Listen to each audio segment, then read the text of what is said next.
அனைவருக்கும் வணக்கம். இந்த பதிவில் என்ன பார்க்க போகிறோம்னா, இந்த ஆலயத்தில் மட்டும்தாங்க 12 மாதங்களுமே திருவிழாக்கள் நடைபெறும். அது எந்த ஆலயம்? எந்த ஆலயத்தில் ஆனி ஊஞ்சல் திருவிழா வெகு விமர்சையாக கொண்டாடப்படுகிறது? ஆனி ஊஞ்சல் திருவிழாவின் கடைசி நாளில் அம்மனை நம்ம எப்படி வழிபாடு செய்ய வேணும் என்பதை பற்றிய சுவாரஸ்யமான தகவல்களை தெரிஞ்சுக்கலாம். வீடியோவை ஸ்கிப் பண்ணாமல் முழுசாக பாருங்கள். சேனலை இன்னும் சப்ஸ்கிரைப் பண்ணலன்னா சப்ஸ்கிரைப் பண்ணிக்கோங்க. கூடவே இருக்கிற பெல் ஐக்கானையும் கிளிக் பண்ணிக்கோங்க. வாங்க வீடியோக்குள்ளே போகலாம். உங்களுக்கு ஜோதிட ரீதியாக ஏதாவது சந்தேகம் இருந்துச்சுன்னா இந்த வீடியோவுக்கு கீழே டிஸ்கிரிப்ஷனில் வராகி அம்மன் ஜோதிட நிலையத்தோட தொலைபேசி எண் கொடுத்துருக்குறேன். இந்த எண்ணுக்கு தொடர்பு கொண்டு பேசி பாருங்கள். உங்கள் வாழ்க்கையில் இருக்கக்கூடிய அனைத்து பிரச்சனைகளுக்குமே சரியான தீர்வு கிடைக்குங்க. மதுரை மீனாட்சி அம்மன் கோவிலில் 12 மாதங்களுமே திருவிழா நடைபெறும்னு சொல்லலாங்க. அந்த வகையில் பார்த்தோம்னா ஆனி ஊஞ்சல் திருவிழா வருகிற 30ஆம் தேதி தொடங்கி ஆனி மாதம் மகா நட்சத்திரம் முதலாக மூல நட்சத்திரம் ஈராக 9 நாட்கள் என 30ஆம் தேதி முதல் அடுத்த மாதம் 8ஆம் தேதி வரை ஆனி ஊஞ்சல் உற்சவ விழாவானது நடைபெற இருக்குதுன்னு சொல்லலாங்க. ஊஞ்சல் உற்சவ திருவிழா நாளில் பார்த்தீங்கன்னா சாயரட்ச பூஜைக்கு பின்னாடி மீனாட்சி சுந்தரேஸ்வரருக்கு பஞ்சமூர்த்திகளுடன் சேர்த்தியில் புறப்பாடாகி 100 கால் மண்டபத்தில் இருக்கக்கூடிய ஊஞ்சல் மண்டபத்திற்கு எழுந்தருள்வாங்கன்னு சொல்லலாங்க. அதே போல் அங்கே இருக்கக்கூடிய ஊஞ்சல் கொண்ட பின்பு மாணிக்க வாசகர் பாடிய திருவாசகத்தின் திரு பொன்னூஞ்சல் பதிகம் 9ஆம் பாடல்கள் தல ஓதுவார்களால் ஓதப்படுங்க. இந்த பொன்னூஞ்சல் பதிகத்தை நாதசுர கலைஞர் பார்த்தீங்கன்னா 9 வகையான ராகத்தில் இசைப்பாங்கன்னு சொல்லலாங்க. அதற்கு பிறகு பார்த்தீங்கன்னா தீபாராதனை முடிந்து 2வது பிரகாரத்தை சுற்றி சேர்த்திய சென்றடைவாங்க. அதே போல் 9ஆம் தேதி ஆனி ஊஞ்சல் உற்சவ முடிவில் 4 சித்திரை வீதிகளில் வெள்ளி குதிரை வாகனத்தில் பஞ்சமூர்த்திகள் புறப்பாடானது நடைபெற இருக்குதுங்க. ஆனி உத்திர நாளான ஜூலை 2ஆம் தேதி அதிகாலையில் 3 மணி அளவில் வெள்ளியம்பல நடராஜர் சிவகாமிக்கும் கோவில் 6 கால் பிரகாரத்திலும் மற்ற 4 சபை நடராஜர் சிவகாமி அம்மைக்கு கோவில் 2ஆம் பிரகாரம் 100 கால் மண்டபத்திலும் ஆனி உத்திர திருமஞ்சனமானது நடைபெற இருக்குதுங்க. அதற்கு பிறகு பார்த்தீங்கன்னா கால பூஜைகள் முடிந்தவுடனே காலை 7 மணிக்கு மேல் பஞ்சசபை நடராஜர் சிவகாமி அம்மன் 4 மாசி வீதியெல்லாம் புறப்பாடாகக்கூடிய நிகழ்ச்சியானது நடைபெற இருக்குதுன்னு சொல்லலாங்க. இந்த 9 நாட்கள் நடக்கக்கூடிய ஆனி ஊஞ்சல் உற்சவ நிகழ்ச்சிக்கு தேவையான அபிஷேக பொருட்களை ஜூலை 1ஆம் தேதி இரவு 7 மணிக்குள்ள பக்தர்கள் கோவில் நிர்வாகத்திடம் வழங்குமாறு கேட்டுக்கொள்ளப்படுறாங்க. அடுத்த மாதம் 10ஆம் தேதி ஆனி மாத பௌர்ணமி அன்னைக்கு உச்சிக்கால வேளையில் சொக்கநாதருக்கு மா பலா வாழை ஆகிய முக்கணிகளால் முப்பல பூஜை அபிஷேகமானது நடைபெற இருக்குதுங்க. போல திருவிழா நடைபெறும் நாட்களான வருகிற 30ஆம் தேதி முதல் அடுத்த மாதம் 10ஆம் தேதி வரை கோவில் சார்பாகவோ உபயதாரர் சார்பாகவோ உபய திருக்கல்யாணம் மற்றும் தங்கரத உலா ஆகிய முன்பதிவுகள் செய்து நடத்திட இயலாதுன்னு கோவில் நிர்வாகத்தாரால் அறிவிக்கப்பட்டிருக்குதுங்க. தமிழ் மாதங்கள்ல 3வதாக வரக்கூடிய மாதம் தாங்க ஆனி மாதம் ஆகுங்க. இந்த மாதம் பார்த்தீங்கன்னா தேவர்களின் மாலை பொழுது என்றும் சொல்லப்படுதுங்க. இது ஆன்மீக ரீதியாகவும் மிகப்பெரிய சிறப்பு வாய்ந்த மாதமாகவும் சொல்லலாங்க. பக்திக்கான பலனை பெறுவதற்கான மாதமாகவும் இந்த ஆனி மாதம் சொல்லப்படுதுங்க. மதுரை மீனாட்சி சுந்தரேஸ்வரர் கோவில் மதுரையின் நடுவே அமைந்திருக்கக்கூடிய சிவன் கோவில்னு சொல்லலாங்க. இந்த சிவன் கோவிலில் மூலவராக சுந்தரேஸ்வரரும் மற்றும் அம்பிகையாக மீனாட்சி அம்மனும் அருள் பாலிச்சுட்டு வராங்க. இந்த கோவில் மதுரை மீனாட்சி அம்மன் கோவில் என்றும் அழைக்கப்படுதுங்க. இந்த கோவில் பார்த்திங்கன்னா தமிழ்நாட்டில் இருக்கக்கூடிய 366 மீனாட்சி சுந்தரேஸ்வரர் கோவிலில் மூல கோவிலாகவும் இருந்து வருதுங்க. இந்த தளத்தில் தாங்க முதல் பூஜை அம்பிகை மீனாட்சிக்கே செய்யப்படுதுங்க. விரித்திராசூரனை கொன்றதுக்காக இந்திரனுக்கு ஏற்பட்ட பிரம்மகத்தி தோஷத்தை போக்குவதற்கு கடம்ப வனத்தில் இருந்த இந்த சிவலிங்கத்தை பூஜை செய்து தன்னுடைய தோஷத்தை போக்கி கொண்டதாகவும் சொல்லப்படுதுங்க. முதல்ல கடம்பவன காட்டில் சுயம்புலிங்கத்தை கண்டறிஞ்சு முதலில் இந்த கோவிலையும் அதற்கு பிறகு மதுரை நகரத்தையும் குலசேகர பாண்டிய மன்னன் நிர்மாணித்ததாகவும் வரலாறுல சொல்லப்பட்டிருக்குதுங்க.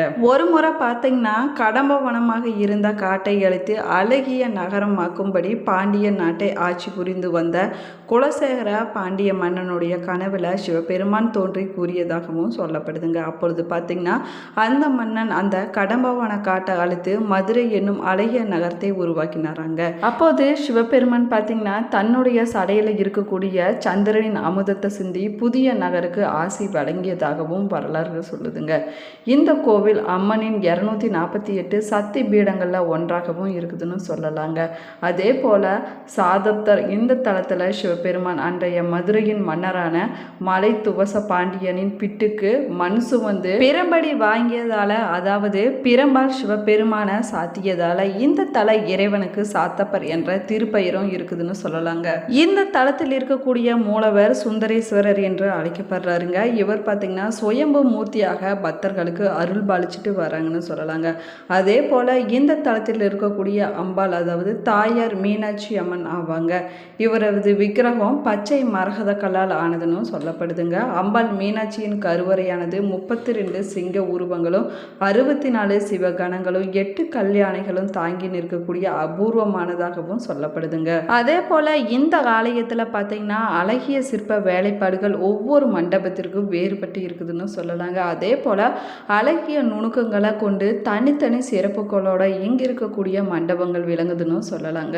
அஷ்டசக்தி மண்டபம் மீனாட்சி அம்மன் சன்னதியில முன்பகுதியில் 8 சக்தி, அதாவது அஷ்டசக்தி மண்டபம் அமைஞ்சிருக்குதுன்னு சொல்லலாங்க. அதே போல வாயில விநாயகர் முருகன் திருமேனிக்கு இடையில மீனாட்சி திருக்கல்யாணம் கதை வடிவில் சித்தரிக்கப்பட்டிருப்பதுன்னு சொல்லலாங்க. அதே போல இங்க இருக்கக்கூடிய மண்டபத்தில் அமைந்திருக்கக்கூடிய தூண்களில் சக்தியின் 8 வடிவங்களும் அழகுற அமைக்கப்பட்டிருப்பது தனிச்சிறப்பாகவும் சொல்லப்பட்டிருக்குதுங்க. கம்மந்தடி மண்டபம் பார்த்தீங்கன்னா முதல்ல நாயக்க மன்னர் முதலாம் கிருட்டிணப்பர் நாயக்கரால் கட்டப்பட்டு அதற்கு பிறகு பார்த்தீங்கன்னா நாட்டுக்கோட்டை நகரத்தர்களால் முழுமையாக திருத்தி புதிதாக 1870களில் தற்போதைய மண்டபம் கட்டப்பட்டதுன்னு சொல்லலாங்க. கம்மந்தடி மண்டபத்தில் இருக்கக்கூடிய சிற்பங்கள் சிவனின் 25 வடிவங்களை கொண்டிருக்குதுன்னு சொல்லலாங்க. அதே போல இங்க இருக்கக்கூடிய மீனாட்சி திருக்கல்யாண சிற்பம் உலக புகழ் பெற்றதாகுங்க. இதற்கு நடுவில் இருக்கக்கூடிய நந்தி மண்டபம் ஒரே கல்லிலானதாகுங்க. இது விஜயநகர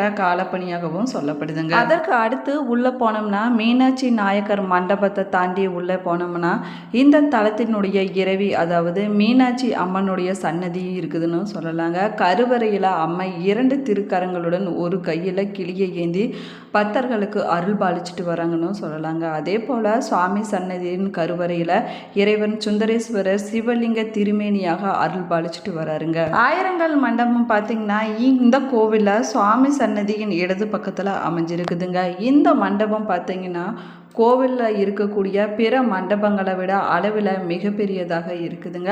ஆயிரங்கால் மண்டபம் கிருட்டிண வீரப்ப நாயக்கரது திருப்பணியாகவும் சொல்லப்படுதுங்க.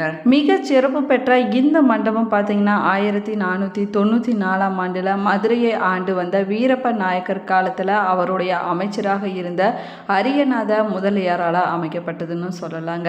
மண்டப வாயில மேல் வீதனத்தில் தமிழ் ஆண்டுகள் 60ஐயும் குறிக்கக்கூடிய சக்கரம் செதுக்கப்பட்டிருப்பது தனி சிறப்பாகவும் சொல்லப்படுதுங்க. இந்த மண்டபத்தில் சிற்பங்கள் நிறைந்த 985 தூண்கள் சிறப்பாக அமைக்கப்பட்டிருக்குதுங்க. இந்த தூண்கள் எல்லாமே எந்த கோணத்தில் நின்று பார்த்தாலுமே ஒரே வரிசையில் அமைந்திருப்பது போல காட்சி தருவது வியப்புக்குரிய விஷயமாகவும் சொல்லப்படுதுங்க. அதே போல 15 தூண்கள் இருக்கும் இடத்துல சபாபதி சன்னதி அமைஞ்சிருக்குதுன்னு சொல்லலாங்க. ஆயிரங்கால் மண்டபத்தில் தூண்கள் ஒவ்வொன்றும் அழகாக செதுக்கப்பட்டிருக்குதுங்க. ஆயிரங்கால் மண்டபத்தில் இன்னிசை ஒளியை எழுப்பக்கூடிய 22 தூண்கள் அமைஞ்சிருக்குதுன்னு சொல்லலாங்க. இந்த மண்டபத்தினுடைய கோவில் அருங்காட்சியகமாக மாற்றப்பட்டு பல்வேறு காலத்திய சிற்பங்கள், ஓவியங்கள், பரத கலை முத்திரைகள், மதுரை மீனாட்சி சுந்தரேஸ்வரர் கோவிலின் கிழக்கு வாசல் வழியாக சுவாமி சன்னதிக்கு செல்லக்கூடிய வழியில் ஆயிரங்கால் மண்டபம் முன்புறத்தில் அமைஞ்சிருக்குதுன்னு சொல்லலாங்க. 400 ஆண்டுகள் பழமை வாய்ந்தது இந்த மண்டபம்னு சொல்லப்படுதுங்க. 7000 சதுரடி பரப்பு அளவு கொண்டது இருக்குது இந்த மண்டபம் ஆகுங்க. இந்த மண்டப பூஜை பொருட்கள், மரம், உலோகம் மற்றும் நெகிழி பொம்மைகள் மற்றும் கலை பொருட்கள் விற்பனை செய்யக்கூடிய 60க்கும் மேற்பட்ட கடைகள் கொண்டிருக்குதுன்னு சொல்லலாங்க. இந்த மண்டபத்தின் நடுவில் சாமி நோக்கியவாறு நந்தி சிலையும் அமைஞ்சிருக்குதுங்க. அதே போல கோவிலின் கிழக்கு கோபுரத்துக்கு எதிரில் பார்த்தீங்கன்னா 124 சிற்ப தூண்கள் அடங்கிய புது மண்டபம் ஒன்று அமைக்கப்பட்டிருக்குதுன்னு சொல்லலாங்க. மீனாட்சி அம்மன் கோவிலில் வடக்கு ஆடி வீதியில் கல்லில் இசை வெளியிடும் 5 இசை தூண்கள், ஆயிரங்கால் மண்டபத்தில் 2 இசை தூண்கள் ஆக மொத்தம் 7 இசை தூண்கள் மீனாட்சி அம்மன் கோவிலில் இருக்குதுன்னு சொல்லலாங்க. மீனாட்சி அம்மன் கோவிலுக்குள் இருக்கக்கூடிய சுற்று வீதிகளுக்கு ஆடி வீதி என்று பெயராகுமாங்க. கோவிலுக்கு வெளியில் முதல் சுற்று சித்திரை வீதி, சித்திரை வீதிகளுக்கு அடுத்து வெளிச்சுற்று ஆவணி வீதினும் அழைக்கப்படுதுங்க. அதற்கு அடுத்து இருக்கக்கூடிய வெளிச்சுற்று மாசி வீதினும் அழைக்கப்படுதுங்க. அதற்கு அடுத்து இருக்கக்கூடிய இறுதி சுற்று வெளி வீதிகள் என மதுரை நகர் அமைக்கப்பட்டிருப்பது தனிச்சிறப்புக்குரியதாகவும் சொல்லலாங்க. இந்த பதிவு உங்களுக்கு பயனுள்ள தகவல்களை கொடுத்துருக்குன்னு நினைக்கிறேன். இந்த பதிவு உங்களுக்கு பிடிச்சிருந்தால் லைக் பண்ணுங்கள், ஷேர் பண்ணுங்கள், கமெண்ட் பண்ணுங்கள். இன்னும் சேனலை சப்ஸ்கிரைப் பண்ணாமல் இருந்தீங்கன்னா சப்ஸ்கிரைப் பண்ணிக்கோங்க. கூடவே இருக்கிற பெல் ஐக்கானை கிளிக் பண்ணிக்கோங்க. Thank you friends. நீங்கள் மதுரை மீனாட்சி அம்மன் கோவிலுக்கு போயிருந்தீங்கன்னா மறக்காமல் கமெண்ட் பாக்ஸில் கமெண்ட் பண்ணுங்கள். தேங்க்யூ.